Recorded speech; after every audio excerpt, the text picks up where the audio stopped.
Del Evangelio según San Lucas, capítulo 11, versículos del 29 al 32.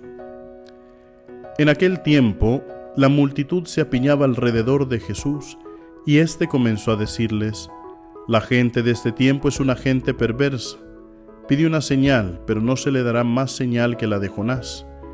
Pues así como Jonás fue una señal para los habitantes de Nínive, lo mismo será el Hijo del Hombre para la gente de este tiempo.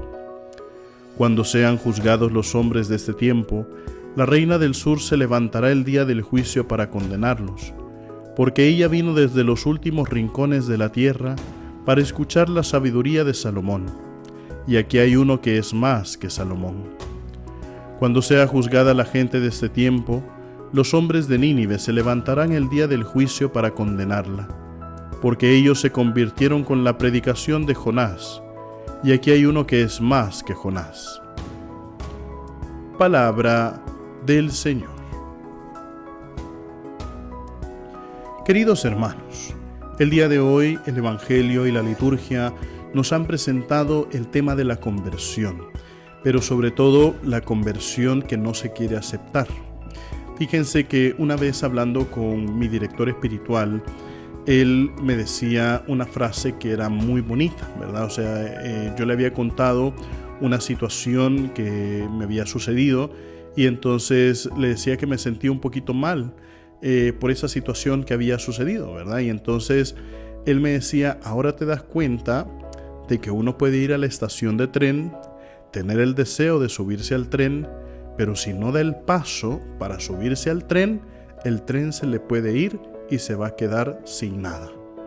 Entonces, esa frase que me dijo mi director espiritual en realidad me llegó mucho al corazón, porque muchas veces, queridos hermanos, nosotros cuando hablamos de temas de conversión o incluso cuando hablamos sobre cosas que nosotros queremos hacer, planes a futuro, muchas veces tenemos ese gran deseo de querer entrar en la conversión, de querer hacer ese plan.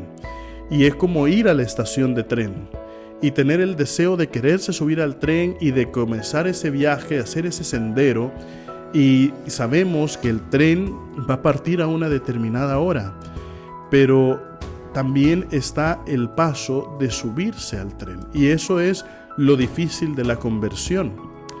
Nosotros sabemos que el Señor siempre nos va a llamar, Dios siempre va a querer lo mejor para nosotros, Dios siempre nos va a pedir que entremos en la conversión, Dios siempre va a poner a disposición distintos horarios para que nos subamos al tren. Sin embargo, lo que no puede hacer Dios es empujarnos hacia el tren.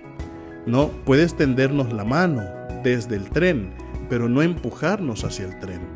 Es decir, no puede hacernos dar ese paso de querernos subir. Por eso imagínense, yo lo he explicado muchas veces, cómo Jesús también ha dicho, ¿no?, a los fariseos, a los escribas, a los sumos sacerdotes, no es que Jesús no los quiera o les desee el mal, sino que simple y sencillamente lo que el Señor dice: abran los ojos ustedes también. Pero están viendo los milagros, están viendo las acciones del Espíritu Santo, están viendo al Señor, pero aún así no terminan de entender. Entonces están en la estación de tren, están en el horario del tren, pero están viendo el tren partir y no han querido subir. ¿Por qué? Por el propio egoísmo, por la propia soberbia, por el propio orgullo. Y justamente esos son de nuestros peores enemigos en este tiempo de Cuaresma. El orgullo, la soberbia, el egoísmo son nuestros peores enemigos.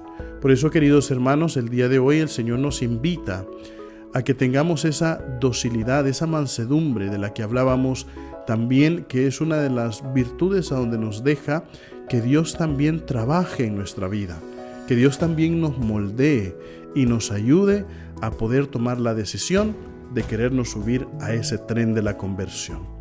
Recuerden, mis queridísimos hermanos, nosotros somos lo máximo para Cristo. Así sea.